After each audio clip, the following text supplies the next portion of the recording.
Hello, everyone, and welcome to this special edition of LP In-Depth. I guess that's what I'm going to call it, but it's about our Disney cruise. LP In-Depth, I forgot this. Yeah. So we just got back from the first public sailing here in the U.S.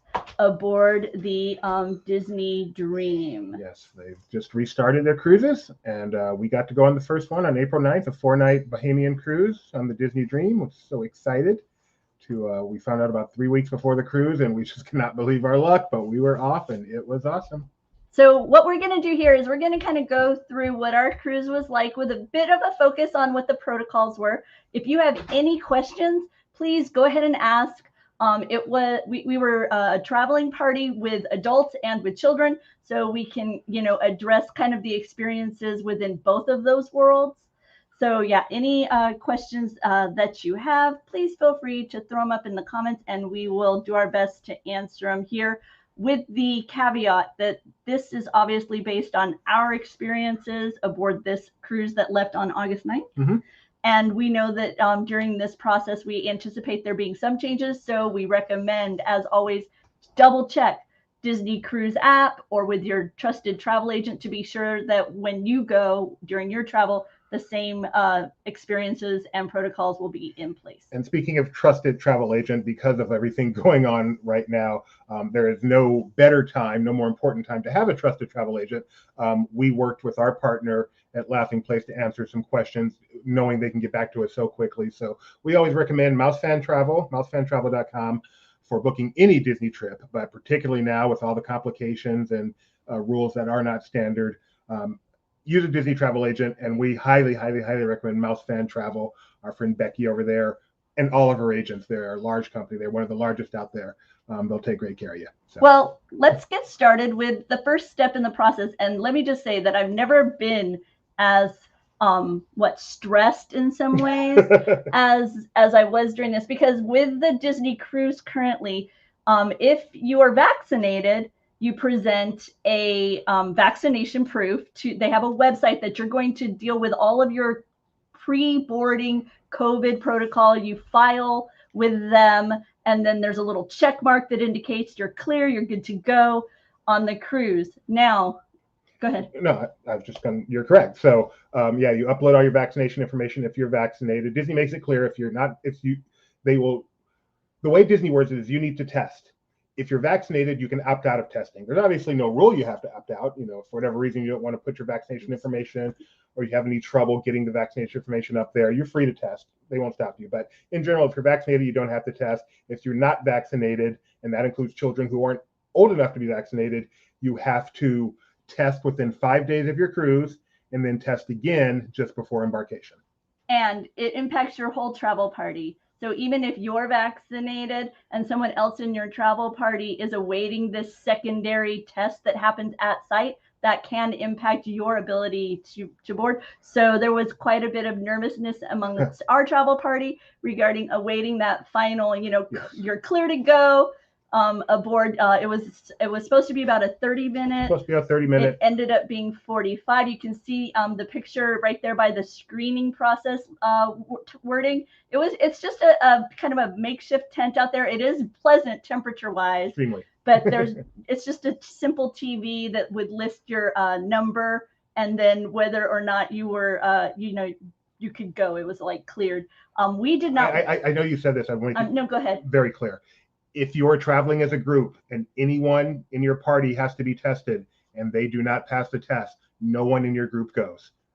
Just want to make sure that's clear. It's not like you can say, "Oh, Fred, I'm sorry," and the rest you can go. Right. They will deny boarding to the entire travel party.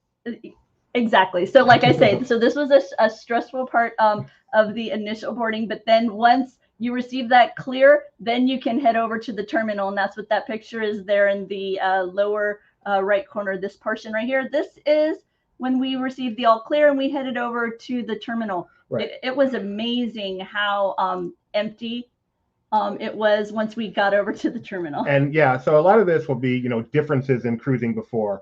And one of the big differences, how much they do before you get into the terminal. And as best as we can tell, the goal seemed to be to try to do everything outside. And then in the terminal, you just kind of pass through. And then the exception was if there was any issue with your paperwork where they had to retake it or with your photograph, because right now everything can be done on the app. You can upload your birth certificate or your passport, your driver's license, your photo. So everything is uploaded prior to you coming, and that you don't have to do anything at the terminal. Before, you had to show all that at the terminal, get your picture taken. So, but if there's any issues with those uploads, then they'll take care of that in the terminal. Otherwise, you just pass on through, and obviously that keeps down your time indoors, which is a part of the goal here.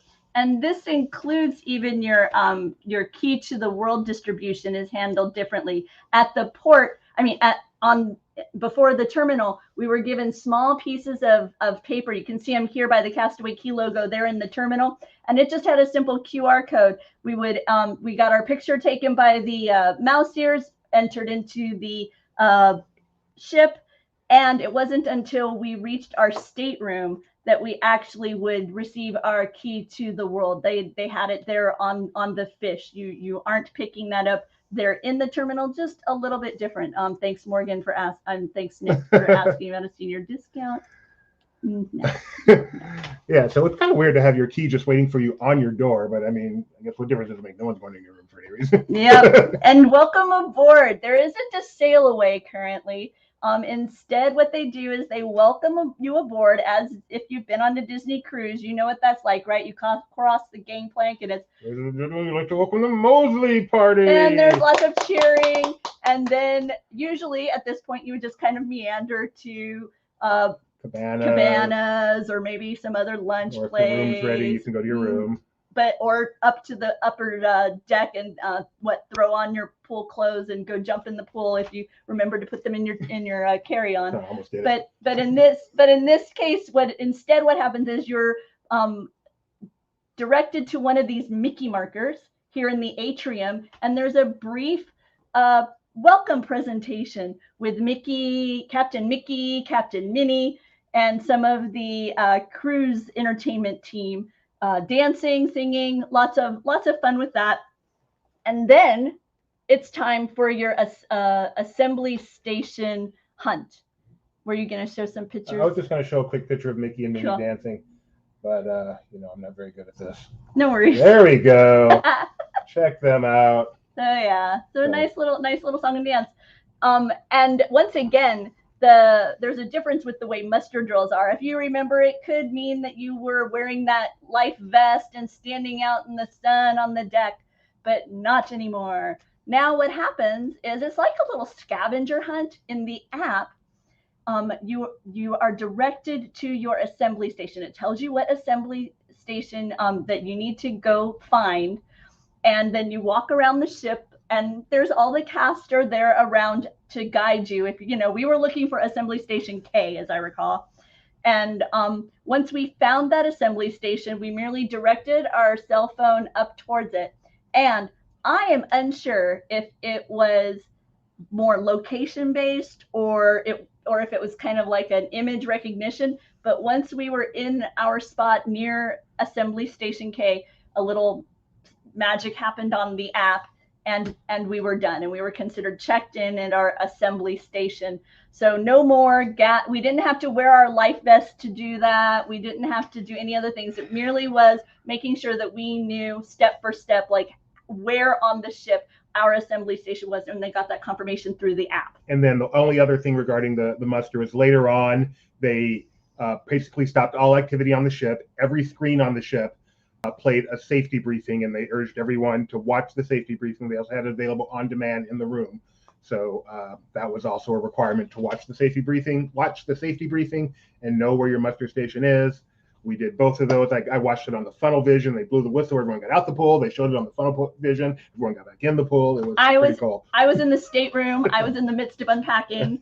So that's where I was during the muster drill. So What'd you say? I'm saying you may have your screen share back. Oh, okay. The next thing that you may wonder is how do they handle buffets currently? And while they do still have a wide variety of dining options on the buffets, it seemed like it might be a little bit less because in that there was maybe a bit more duplication between stations simply because they are now serving up the food to you. So, and this includes even the previously self-serve beverage area, the all-you-can-eat ice cream location was these were always manned whenever we walked by, and somebody would be there to provide the beverage to you. Same with the food; they would serve it up for you. You want a little bit more of the smoked salmon, they give you a little bit more of the smoked salmon. You want a little bit more of the brie, they give you a little bit more of the brie. A little bit more of whatever you want, but like I say, it's not for you to grab, it is instead offered to you. And as you enter the buffet, every food station has always had sanitation at Disney. Any restaurant, any food location, they give you hand wipes or hand sanitizer. But Cabanas goes a step further now. They actually have a full sink right there at every entrance that they want you to wash your hands on. And we did several times throughout our cruise. And it was honestly, it's a really nice change of pace because I don't know about you, but I find that all that alcohol sanitizer stuff can really dry out your hands after a while. So to have the ability to sometimes choose instead just simple soap and water rather than the hand sanitizer was greatly appreciated because those sanitizers are much more plentiful than they have been even previously on board the cruise ships. We'll have more pictures of those in a little bit, but we're going to talk now about. But there's still plenty of food. Oh yeah, no, way plenty of food. But we're going to talk now about the pools because this was an area that honestly, I'll admit, I was surprised. I did not expect there to be a capacity limit on the pools. You're upstairs, you're outdoors, you're in chlorinated whatever. So it wasn't an area that my mind had thought to expect capacity, but they did. And just a quick mention, Disney did not make up all these policies. These policies were created in conjunction with the CDC. I don't know where the CDC ends and Disney begins, but that's just something to keep in mind. If something strikes you as particularly onerous or whatever, don't presume that was Disney's doing. The CDC did have some set rules that had to be followed by all cruise lines before they would allow cruises to resume. And currently, with the way that they were operating the ship, at not full capacity, like as many people as possible on board, right? There was a reduction in how many people were actually booked on board before they considered it full. We did not experience capacity limits very often. I would say pretty much it was during that period of time, like the middle of the day when we were having our day at sea, and then kind of that late afternoon period as Castaway Key Day was ending. But what they would do is you can see how there's a barrier around the pool, and they would allow entrance on one side of the pool and exit on the other side of the pool when it was during these capacity periods. And the people in the pool were there during a specific timed frame. And it wasn't like as one person got out and, another person could get in. They were doing it in essence, this regimented, 30 minutes of time. So maybe near the end of it, 15 minutes of time, sorry. Maybe near the end of it, there'd only be 3 or 4 people left by the end of it, but they weren't adding new people. Now, there were other times where if it wasn't very full, they might have done that. I did see some periods where if there were not very many people around the pool, but it was at capacity, if somebody left, then they would go ahead and let that single person going because there wasn't really a queue system developing. The demand wasn't that great on the pool. And we saw this both at the Donald pool that's by the Funnel Vision and the Mickey pool, which is that shallower pool over by the Nemo Reef. The slides are purely distance spaced. They had markers on the ground queuing for those. And then the other I just wanted the pool, the 15-minute thing, they only do that if necessary. If there's only a few people in the pool, they're not so regimented to say everybody out now back in. They just let you swim away unless there's too many people. Correct. And then they build in the queue thing. In fact, there were points in the cruise where our son was the only kid in the pool, and he was just swimming laps and laps and laps for a while. He was just having a grand time. So as Rebecca said, that system is in place for the Mickey pool and the Donald pool, which are both in the family area. In the adult area, where they have a main pool and they also have satellite falls, which is what you see over here, there is no such restriction. They trust the adults, presumably, to decide what's best in terms of spacing and capacity and all that. But there's nothing indicating capacity. There's not even little circles indicating social distancing. I did notice that over in the adult pool area, the one with the swim up bar, that there were social distancing dots kind of spread around the outside of the pool, so that they could deal with the crap, like, so that you knew kind of where to be.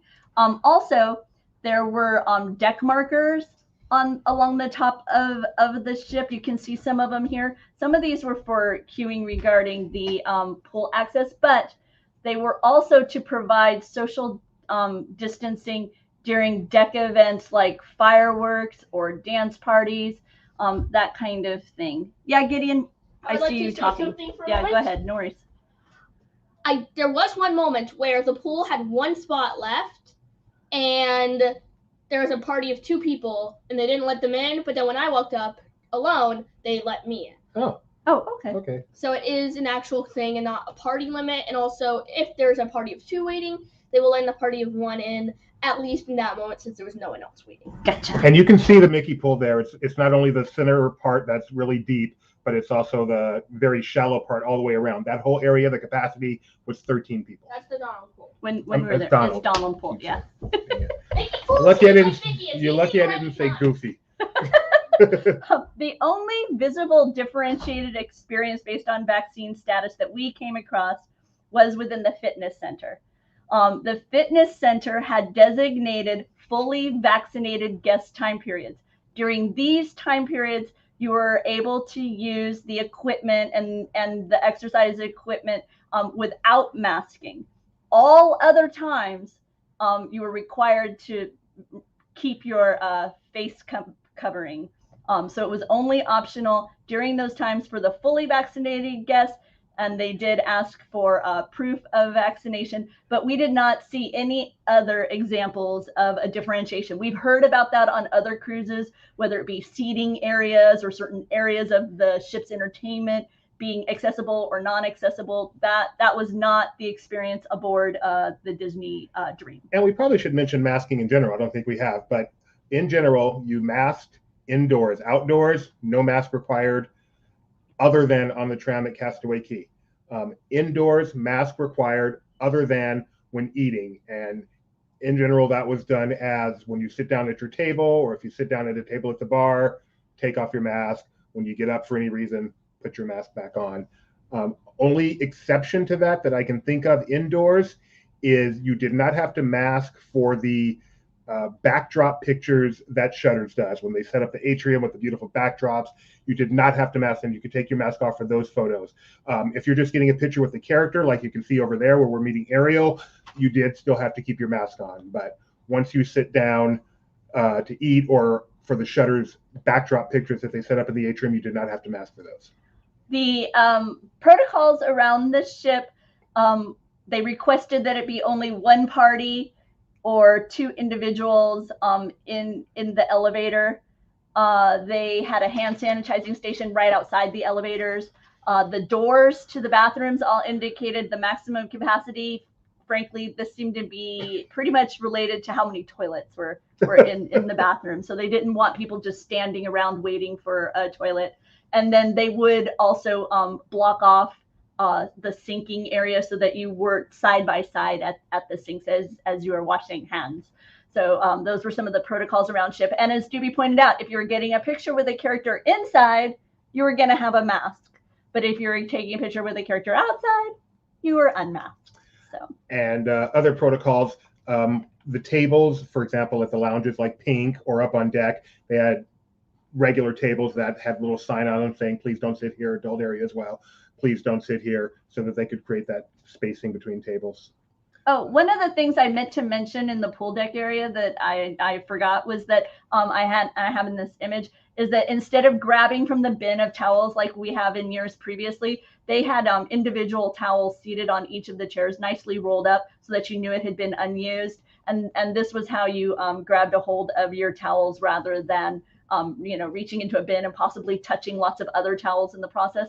So they tried as much as they could to keep you from handling things that other guests would handle. So it's funny, they still have the signs that say, please don't use your towel to reserve a, right? but everyone had a towel. Every chair had a towel. But on this cruise, none of that was an issue. You've never been on a cruise with so much free space. It was a dream. The lounge protocols, you no longer had paper menus available, once again trying to avoid you touching something that another guest would touch. Instead, there was a QR code that you could pull up on your phone. I typically would just look for the menu within the app because all of the menus were available within the app, and I just found that an easier process than trying to get my phone to recognize the QR code. There was a hand sanitizing station, a reminder to have a mask as you were entering, but then once you were seated, with the food, you didn't. There was, for places like in Evolution, where you might have a larger event, that's where like family bingo happened. They had marked out social distance waiting. We didn't see much of that happening because, like I say, there were not very many people on the cruise we were on. And then the other thing that could happen, and happened most frequently, it seemed, at the district lounge because it is so small, was you could see venue at capacity signs. And we saw this a few times, but it didn't seem to be terribly often. Yeah, and I mean the district lounge is an extremely small location, and you can get the same experience just a few feet behind it by sitting at the bar. So it wasn't really a big deal, the fact that it was at capacity. The only place it was a big deal, so I'm pretty sure we walked by Evolution one time, and it was at capacity for bingo. And I saw 687 at capacity for a I want to say like a 2000s music trivia contest. For me. So yeah, I know, me too.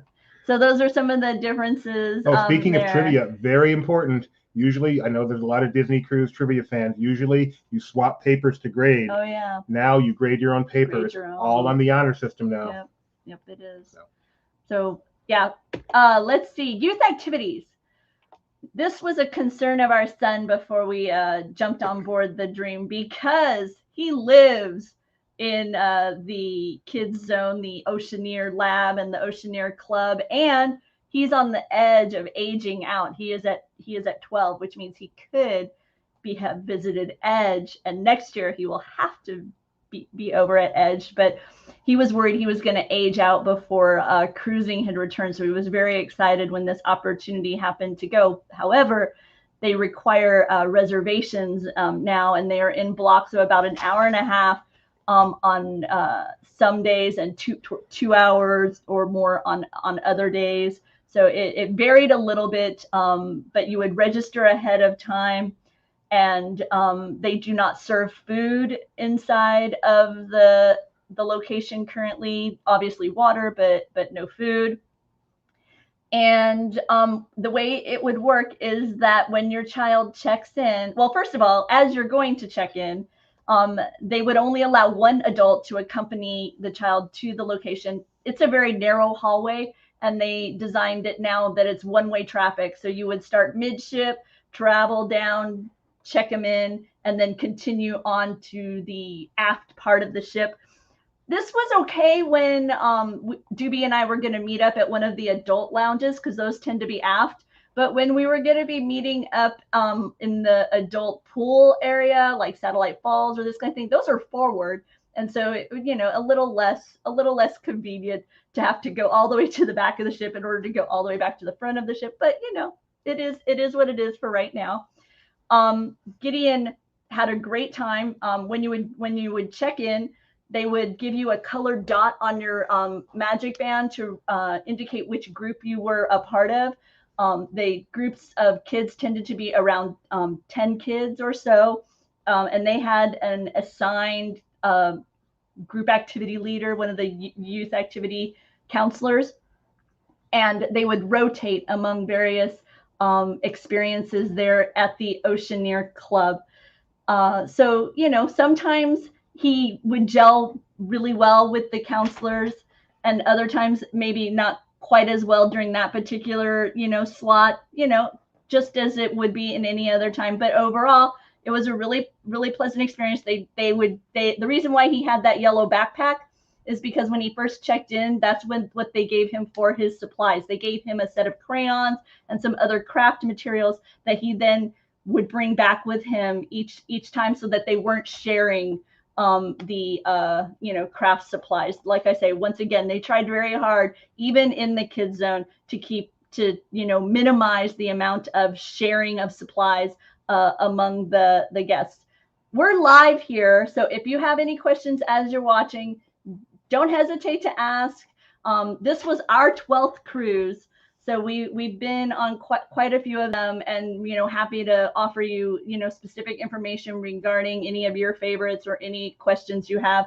The Magic Play floor was in action. These are pictures we took during open house.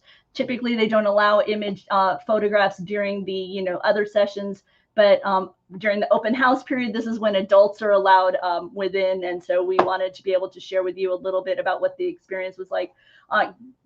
Because of the lack of people aboard ship, he was able to stay longer, even though he was booked for maybe an hour and a half. We were able to go at pickup and find out if we could roll over to the next time slot. And if they had availability, they allowed him to stay. He didn't have to leave unless they were at capacity. And due to the capacity of the ship that we were on, he didn't have to leave. And as far as we could tell, there was no limit to the number of reservations you could get per day either. So yeah. So the first day on board, they did request that you only book the one slot to ensure that it was available to all. But like I say, when you would go and check in, they let you know if there was continuing availability. And so it was a nice system. The challenge with it, and this was an ongoing challenge for us all the time. Thank you, Gideon. When your time slot would switch, you would switch to a different leader. The challenge for this is that we had a lot of struggles with the app. Yes. Because the app is very reliant on the in-ship Wi-Fi. This is not the data that you pay for. This is just on board. There's kind of an internal Wi-Fi system that allows them to get information to your app, so that they can, you know, give you what the daily schedule is. You can message each other, all this, and we had troubles with it frequently dropping, which meant that the information was gone. Yeah, particularly on Castaway Cay, it was hard to maintain connection. Yeah. But even when you had a solid connection, there were plenty of app issues. I mean, and I think they're aware of this. I think making the app so that it could handle pretty much everything hands-free, you know, is not an easy thing. A lot of this is done quickly, and I think the app perhaps is not quite ready, and it just wasn't worth holding up cruising for the app to get perfect. And, you know, you can always you can chat with guest services through the app. You can make an appointment to go visit there. They ask that you not just walk up, but that you make an appointment through the app, or you can pick up the phone, of course. And so if you're having trouble with the app, you just go to guest services and get it taken care of. And I think it made sense to get cruising going as fast as possible. And I'm sure the app will get more reliable as time goes on. The other thing that was a little disappointing regarding the app is that previously the navigator would have a theme, would let you know kind of what the theme of the day was. And the app didn't have that, and we hadn't received our paperwork before we got on board. So things like what night was pirate night, what night was formal night, these kinds of things. I don't know how, I may have overlooked it, but I'm not exactly sure how we could have known. It wasn't on the paperwork either. There was no formal night. Oh, okay. But when we got the paperwork after, there was nothing. I don't know that it was an official pirate night. I got the impression they did not want to call this pirate night. Oh, okay. Because I see nothing that said it was pirate night other than us stepping to the hallway and hearing pirate music. Right. Okay.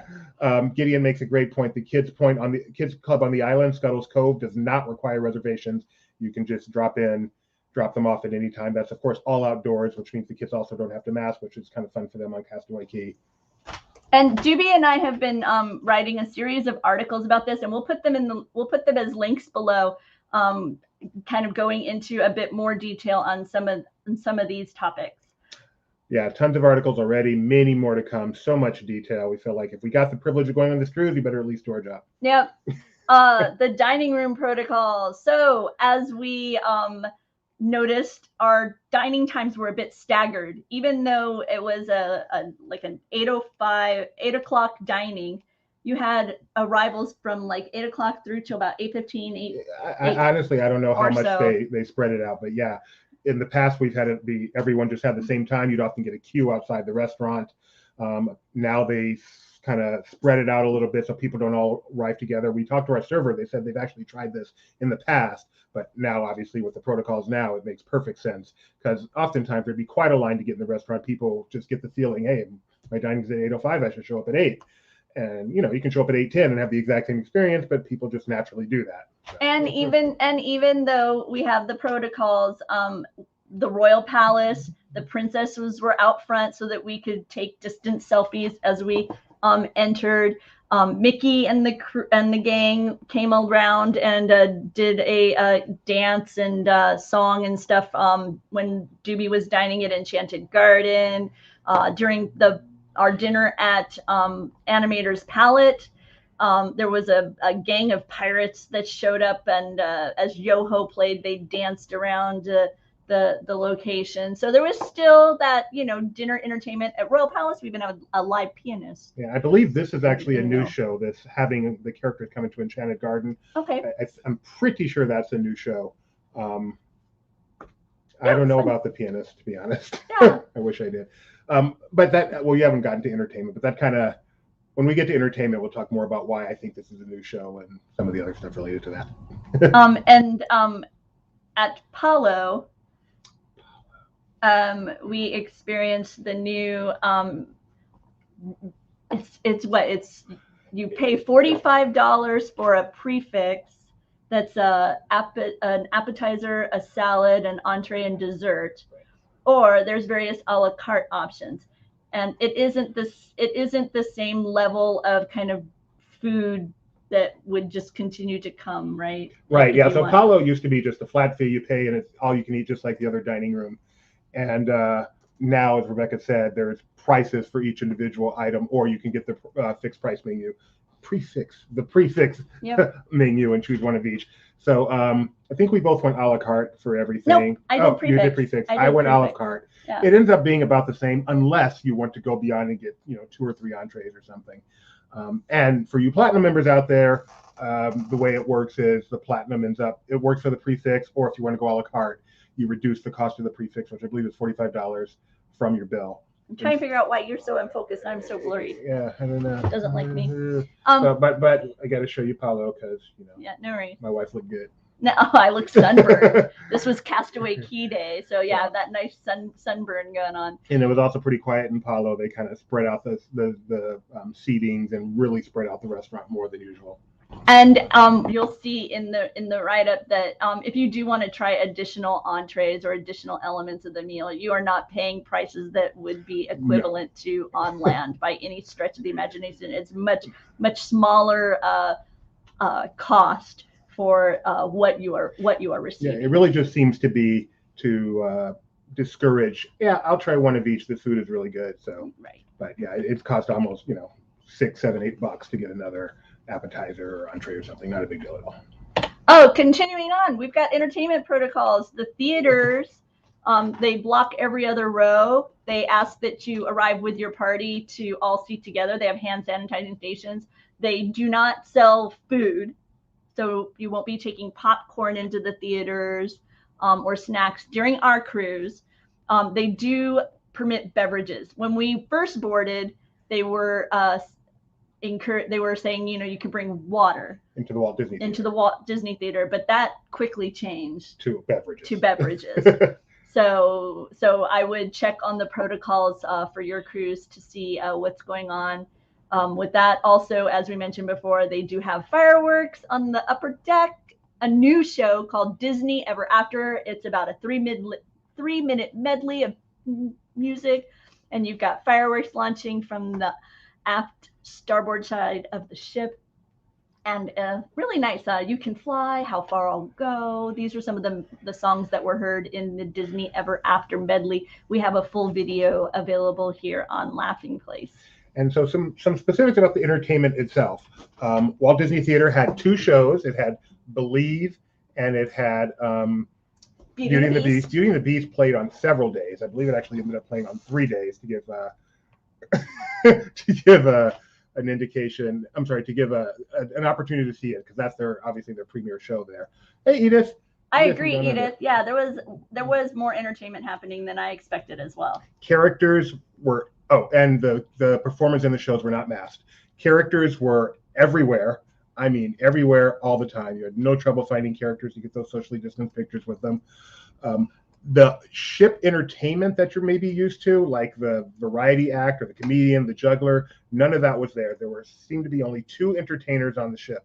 There was a violinist who played, several shows of different kinds, and there was a pianist who could be found in Pink. She was also at Royal Table. I don't actually ever hear her at the atrium, interestingly enough. So right.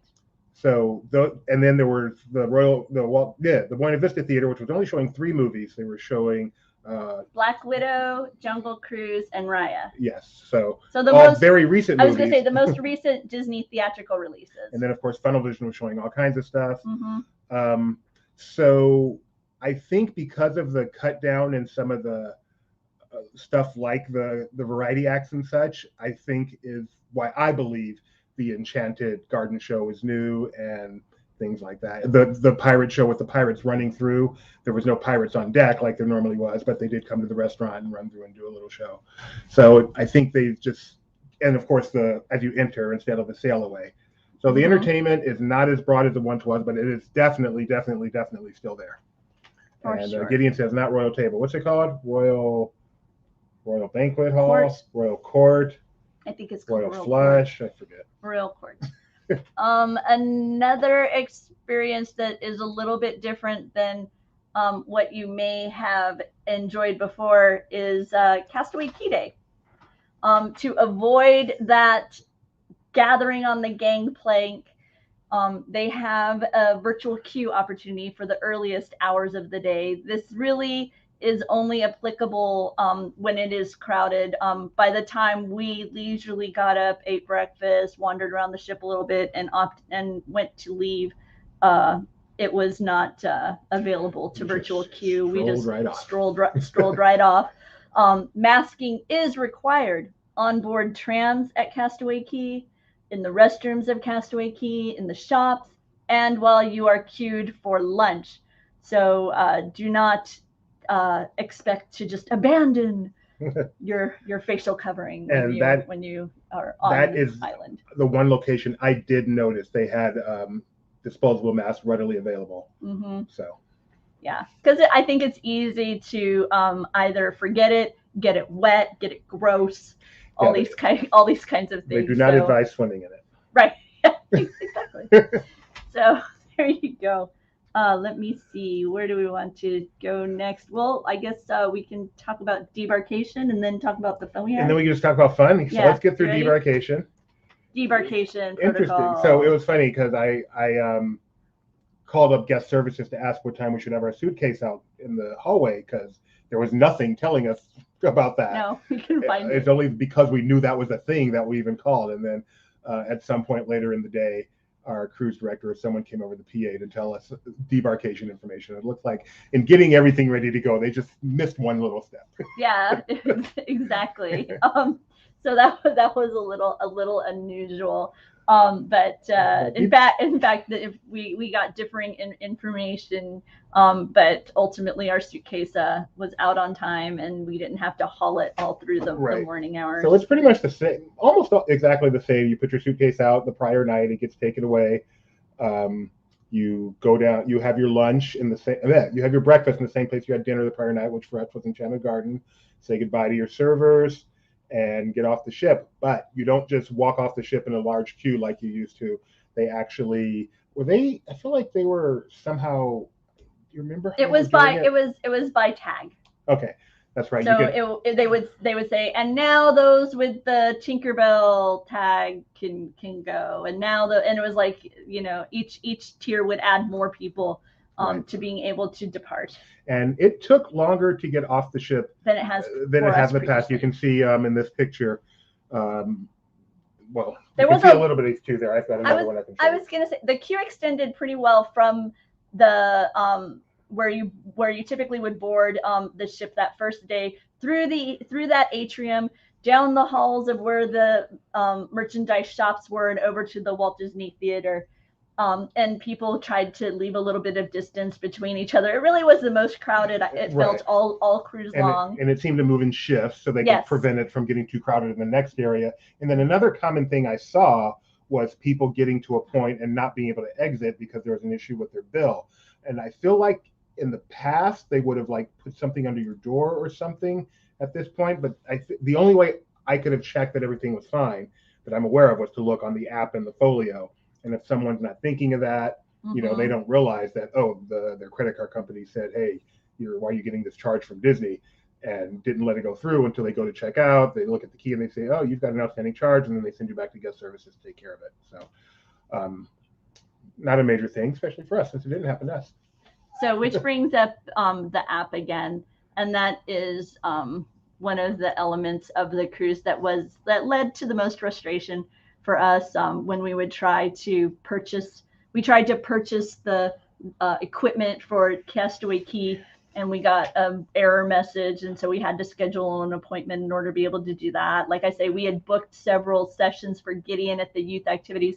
They all disappeared, so we would have to check with youth activities to find out when he was booked. And it didn't matter terribly because of how open it was to reservations and all that kind of thing. But I can imagine it would have been more stressful to me if I was worried about making sure I got him there for his specific window.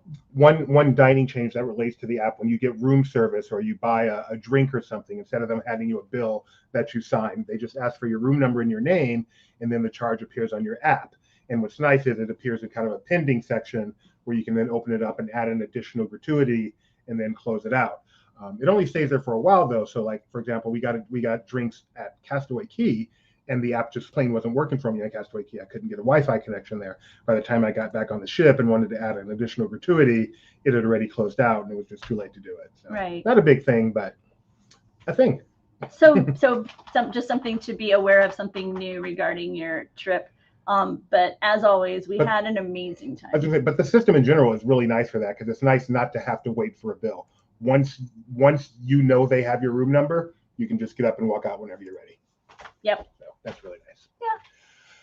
Yeah. So what's next? So I think we can just talk a little bit about the actual trip and the fun stuff. So you know, after that first day getting on board and the Mickey and Minnie and dinner at Royal Table, the next day was our day at sea. Oh, sorry, Royal Court or Royal Palace, depending. I always call it the wrong thing too. The day at sea, aka my second favorite day on a Disney cruise. My favorite is any port day other than Castaway Cay, because we stay on the ship and it's empty and it's awesome. Yeah. So I'm trying to think, like, what did we do? I believe you rode the aqueduct, if I'm not mistaken. Just a few times. By the end of the cruise, I rode the aqueduct 22 is the number you've been giving. 21 or 22 times. So depending. And so, Gideon, just a few. Okay, I got a little bit of it too. A little bit fewer than that.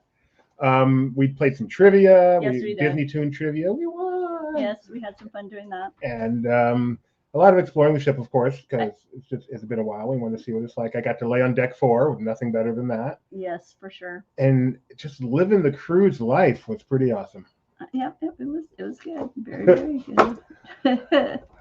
I was waiting for you to pull up some pictures, but you didn't pull up any pictures for me. It's all good.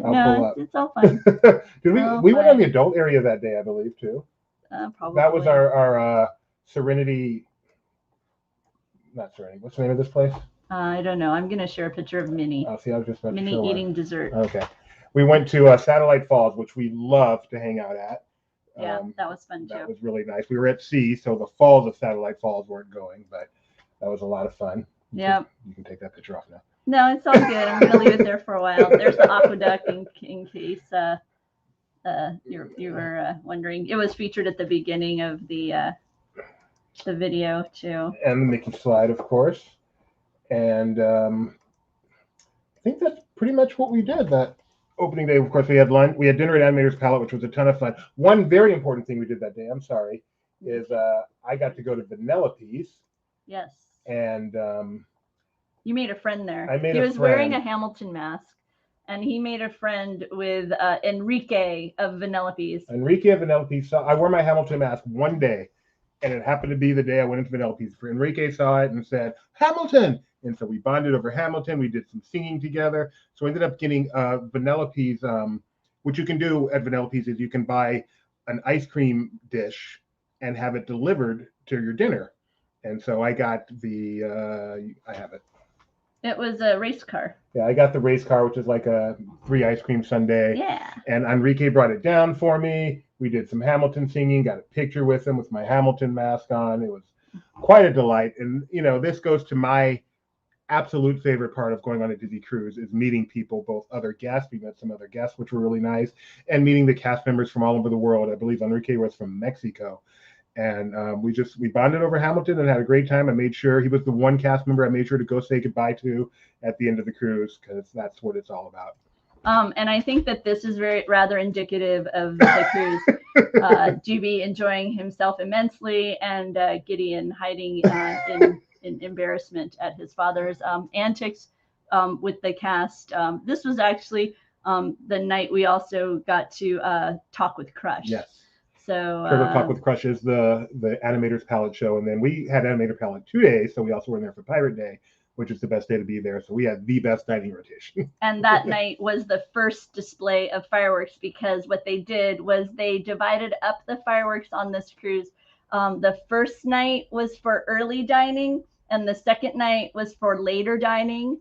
And this was to enable you to spread out and to, you know, not have all of the guests on board trying to see the same show, right? So that's what they did. And then they also further spread us all out by requesting that if you were in an aft restaurant for dinner, you use the aft elevators. If you were, you know, midship, and if you were in forward, you would use forward. So they tried to, you know, spread us out that way as well. We were actually enjoying ourselves towards the front of the ship when we heard an announcement and just kind of wandered over and ended up finding a spot and seeing the fireworks. So yeah, a lot of fun. The next day would have been Castaway Key Day number one, which was a beautiful day. Bright and sunny and just gorgeous day. Beautiful day. And we went snorkeling. Can we go back to the snorkel picture? Yeah, We've got to talk a little more about snorkeling. No, so we decided to get the 2-day package of snorkeling, raft, and bicycle for both days. Yep. And I don't think I've gone snorkeling since our very first cruise way back in 2006. I would agree. But we got the whole shebang on. I figured out how to use fins. And we explored that entire snorkeling area. Yes, if you've seen it, it's not small. We were in that water snorkeling, moving for 75 minutes. Yep. And we got to see, you know, Disney has a Mickey sunk over there in a submarine. We got to see everything. We saw so many fish. Oh, so many beautiful, fish. A beautiful purple and yellow. That was the best experience. I am really not going to pass up snorkeling anymore. I did not realize how awesome it was. It was really great. Later in the day, can I share the flotation image? Of course you may. Yeah. Later in the day, Juby showed off his flotation figure. I think I look good. Makes them look like those Weebles. Remember, they wobble, but they don't fall down. I think I look good. I'm going to be an influencer. This is me influencing. We enjoyed a few. Gideon and I went over and hopped on Pelican Plunge. I keep calling it Perilous Plunge. Yep, I know you do that. So yeah, so just a beautiful sunny day at Castaway Key. Yes. We took a bike ride over to Serenity Bay. Mm-hmm. And enjoyed a little got bit some of pictures over there, and it was just nice. It was beautiful, and it was like, wow, and this is only our first day at Castaway Key. Yeah, and then it was dinner at Palo that night, where I had an enormous piece of salmon. Juby had some pasta. Butternut squash pasta. That was incredible. No, it was really tasty. Can you show our Limoncello? Yeah, hang on. My window won't stay underneath. I keep hoping that it will do that eventually. Right. No, it's okay. I will. Give me one moment. Oh, I don't know where it went to. Oh, sorry, I've got it. Okay, It's not that you pull it up. important. Well, no, it's really, these glasses were gorgeous that the drinks were in, so I'm sure you wanted to share them.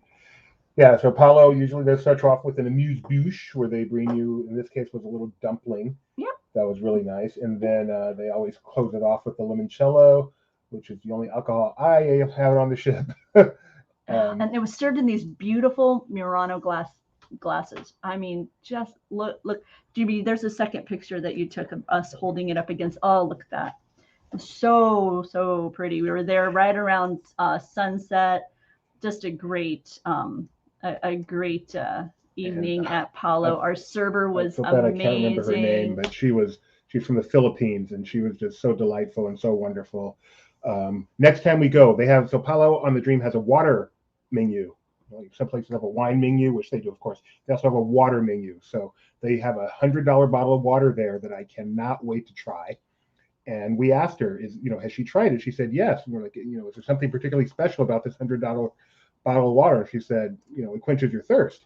So I feel that is the primary reason for water existing. So we got to give that a try on our next cruise. But I do have to share this moment that was kind of funny that happened on the cruise. We were leaving Castaway Cay, and I find that to be often some of the most visible motion on the cruise for me is when we are leaving Castaway Cay.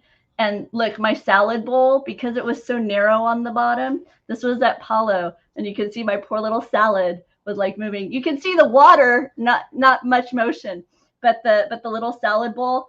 Also, when we were up at the adult part of the boat, you could see the water level kind of sloshing a bit. Like I say, I always find that exiting Castaway Cay is when I'm most aware that I'm on a boat, on a ship. And this, by the way, was a very, very calm cruise. I have a little bit of sway in my cruise. It's a lot of fun.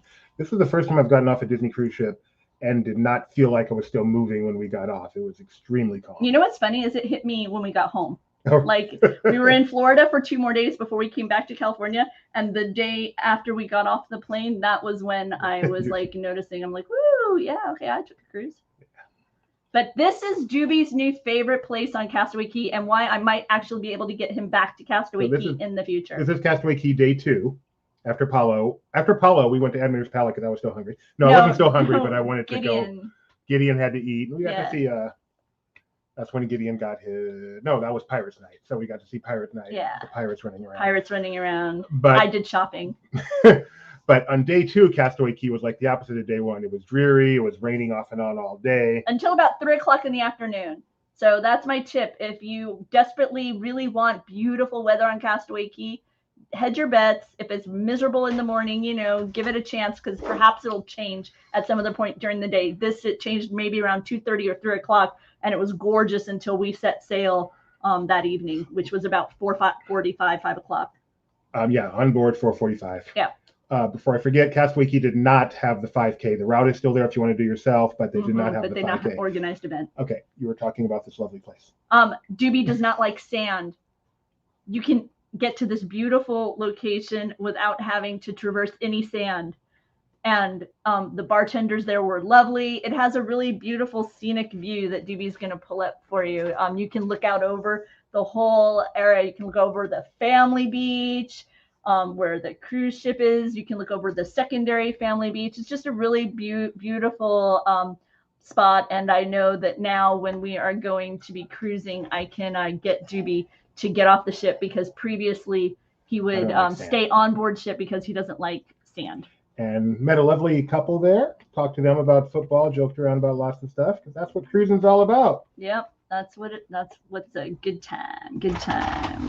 Let's see, Mr. Doobie, what else do we want to talk about on our cruise? And that was Castaway Cay night 2, which means that was also our last night on the ship, which typically is when people don't go out much. The ship is very quiet on the last night. We forgot to mention something about Castaway Cay.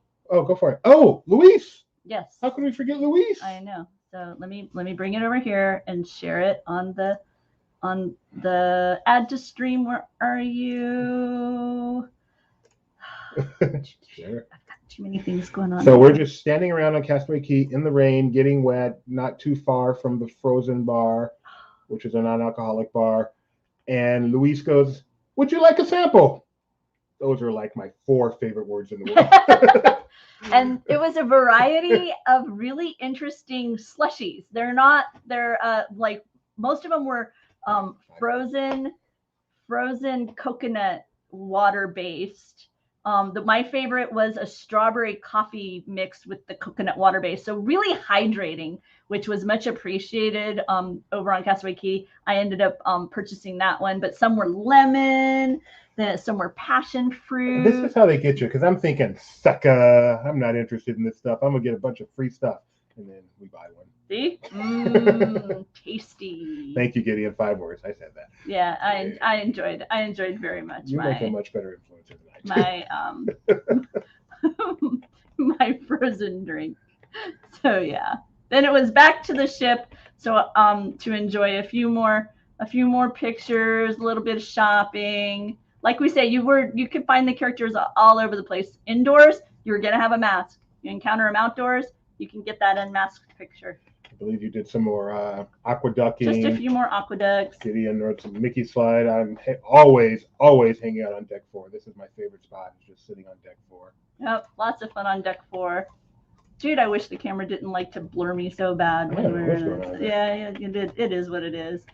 They did have Goofy Golf on board. You could still participate in that. I'm trying to think of really the only thing that was like I would say missing would be that they transformed the Goofy basketball deck into further space for more deck chairs, since they have to be so spread out. So that wasn't there, but like I say, you could still play golf on board. In the Cove Cafe, there were no magazines, because once again, they're trying to reduce shared items. They don't want you to be handling a magazine that somebody else handled. So yeah, so those are some of the differences that we noticed there. The spa was open. Yes. Limited services. From what we heard, they did have some massages available. They did have haircuts, but not mani-pedis. Correct. My disappointment, the bathroom was only available to be used as a bathroom. They have an incredible shower and locker room in there that I love to go to every morning to take a nice, big, comfy shower. That was not open right now. And the Rainforest Room, which I know is a favorite of so many people. Normally you can like buy a day pass or something, or even a whole cruise go in and out. It was not working like that right now. The Rainforest Room, you have to purchase it for an entire time slot, which I believe was 45 minutes. And I believe it was a little over $100. We will have this in an article with exact numbers, but and you had to buy it for that entire time slot, and then it could be used by 1 to 10 people. But that was up to you to use it. There was no intermingling of parties during that time slot. So if you're a Rainforest Room fan, that's either wonderful or disappointing, depending on how many friends you have. Yep. So lots of, I would say, I know that we've talked a lot about the protocols here, but they didn't. I didn't feel like they were hampering. They were just kind of there. Yeah, we talked. That's the whole reason we went. That's why we're talking. We talk about the protocols, but it was not. You did not go on this cruise thinking, "Wow, how different is this cruise than a normal?" Hi, Jamal. Hey, Jamal. This cruise was pretty normal. I would say. What would you say is the one? Is there any part that kept reminding you, "Oh, this is a different kind of cruise"? Is there anything that was happening that just made that pop into your mind every now and then? The lack of people.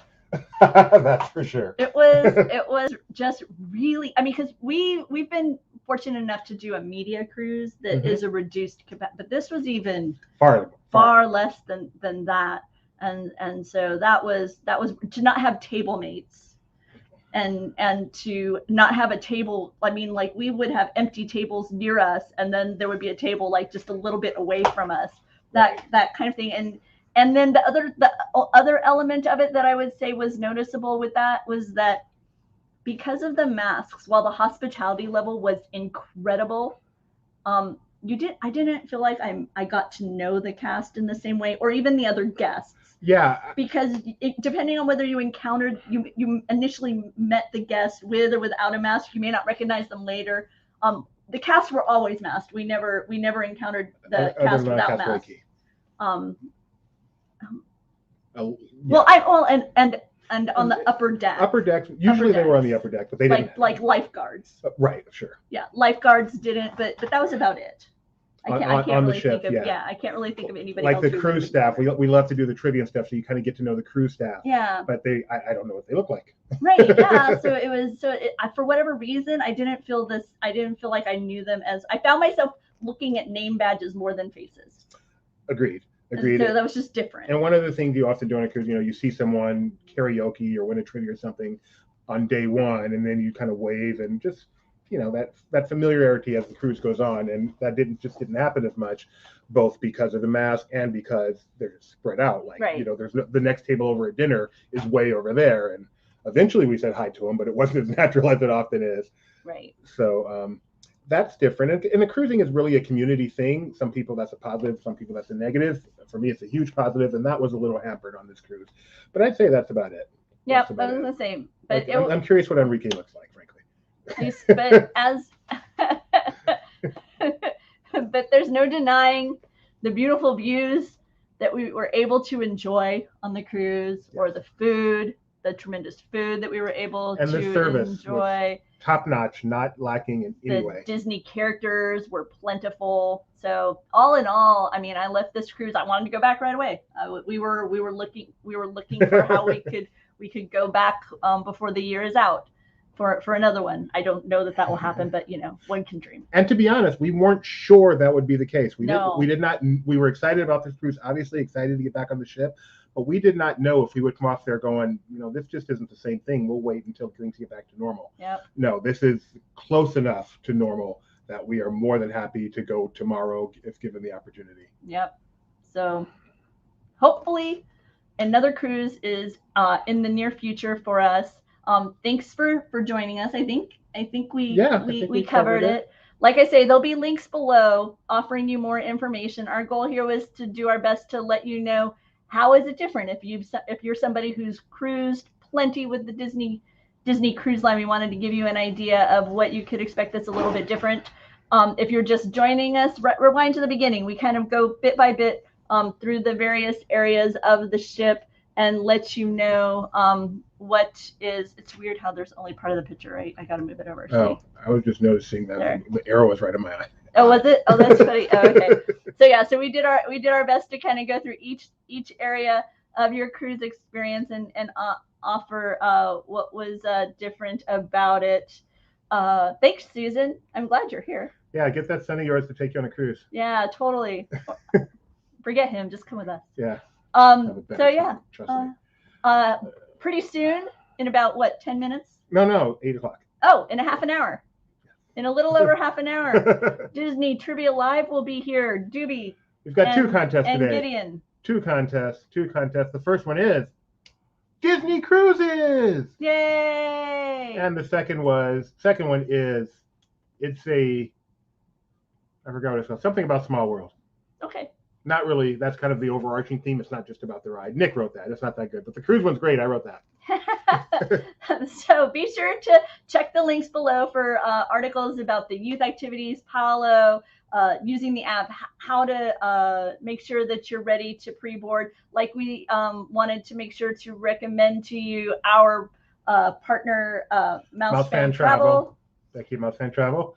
They will keep you up to date on if there are changes. All this information is based upon our experiences on this initial August 9th cruise of the Disney Dream. It was simply leaving Port Canaveral, a day at sea, Castaway Cay, another Castaway Cay day, and home. Oh, you know what I forgot to mention? We did actually leave Castaway Cay. We didn't stay there overnight. It's like we left and then we came back. Yes. So we were, going around at night. I don't know specifically why. I do know that the shops aren't open when we're docked at Castaway, so perhaps that's why. And fireworks. There may be more to it than that. But fireworks probably are better out at sea. So. And it's a lot more fun to be out. Sea. Yeah, it's way more fun to be out at sea than just docked. But I kind of wanted to be docked. Like, what does it seem like at night? But, Oh man, I just thought of something I was going to say. See? Yeah. No. I'd love to go with that. You should come with us, Susan. It's a lot of fun. Yeah. It started on August 9th, and I believe the Dream right now is alternating 4 and 3 day cruises. And it was just announced yesterday, I believe, that the Fantasy, I know it was announced, I believe it was yesterday, that the Disney Fantasy will begin cruising on September 11th, with some 4-day cruises, and then it'll be going to 7-day cruises not too long after. So excited to see what kind of stops they'll have, as Disney resumes to actually going to islands instead of just their own private island. So yeah, cruising is back. The magic's already been going in the UK with just 2-day cruises to nowhere. Yeah. And so 3/4 are back. The Wish is less than a year away. And oh, they're so excited about the Wish. Just about everybody we talked to yes. on board the Dream, all the cast, they're so pumped and very, very excited about what the future holds with the new ship. So cruising is back.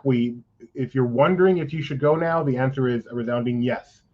There is no reason not to go now. We had a great time. Fabulous time. We had a wonderful time. And thanks for tuning in. Yep. If you have any questions beyond what we've asked here, if you're watching us later and you have questions, obviously you can use the YouTube comments. You Facebook can comments. Facebook comments. You can Twitter us. Yep. Is that a word? Yep. Tweet us at laughing_place. You can say the Facebook comment or post a message on our Facebook. You can email me directly, frankly, doobie@laughingplace.com. I love to. There's nothing I like more than talking cruise. If you want to ask me how to get a discount to the parks, don't. But if you wanted to ask anything regarding Disney cruises, doobie@laughingplace.com. More than happy to talk to you. Yeah. So thanks for joining us, and we'll see you all real soon. See you on DTL.